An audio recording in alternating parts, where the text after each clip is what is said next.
నమస్తే అండి, నా పేరు నారాయణ స్వామి నుంచి. ఇది మిషన్ వచ్చి అగ్రికల్చర్ మిషనరీస్. ఇది వచ్చి మీకు గడ్డికి ఆవులకి మేత కట్ చేసేది, జొన్నలో ఇదంతా ఆవులకి గొర్రెలకు కానీ మేకలు కానీ ఇది కట్ చేసేది. ఇది 2 సైజులు వస్తుంది మీకు. ఒక 1/2 ఇంచ్ వస్తుంది, ఒకటి 1/4 ఇంచ్ వస్తుంది. 2 సైజులోనే కట్ చేసుకోవచ్చు. ఇది మన మోడల్ ఇది చేలతో కలుపు తీసేది. ఇది కలుపు తీసేది వీడర్ అంటారు దీన్ని, power weeder. 7 HP petrol engine ఇది. ఇది 2 అడుగులు 3 అడుగులు 4 అడుగుల జీట్లను పనిచేసేది. అది వచ్చి లాన్ మోరు పార్కులో మన స్టేడియంలో అంతా ఇది కట్ చేసేది, లాన్ కట్ చేసేది. అది సీడ్రిల్ అని మొన్న మొక్కలు జొన్న మొక్కలు అంతా సాల్ నట్టేది. అది పవర్ వీడరు, వేరే మోడల్. అది వచ్చి మీకు 7 HP పెట్రోల్ ఇంజన్. అది లోగా వచ్చి చైన్సా ఉంది. స్ప్రేయర్స్ ఉన్నాయి. స్ప్రేయర్స్ 2 స్ట్రోక్లో ఉంది, మన 4 స్ట్రోక్లో ఉంది. ట్యాంక్ కెపాసిటీ వచ్చి 20 లీటర్లోనే ఉంది.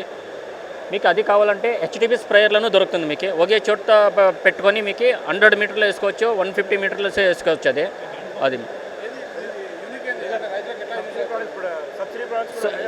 దీంట్లో మనకి సబ్సిడీ ప్రోడక్ట్స్ అవైలబుల్ ఉంటుంది. దీంట్లో మ్యాన్ పవర్ 10 మంది పని చేసేది. ఇదే ఒకే మిషన్ మనం పని చేసుకోవచ్చు. ఇది అట్లా ఇది మన లేబర్స్ని సేవ్ చేస్తుంది. ఇది ప్రైస్ వచ్చి మీకు 61,000 ఉంది. మళ్ళీ ఇది సబ్సిడీలోనూ దొరుకుతుంది రైతులకి. మనం 2 అడుగులు 3 అడుగులు సాల్లో ఎక్కడైనా చేసుకోవచ్చు. మిరప కానీ ఇది పత్తి కానీ జొన్నలు కానీ ఏమైనా కానీ యూజ్ చేసుకోవచ్చు.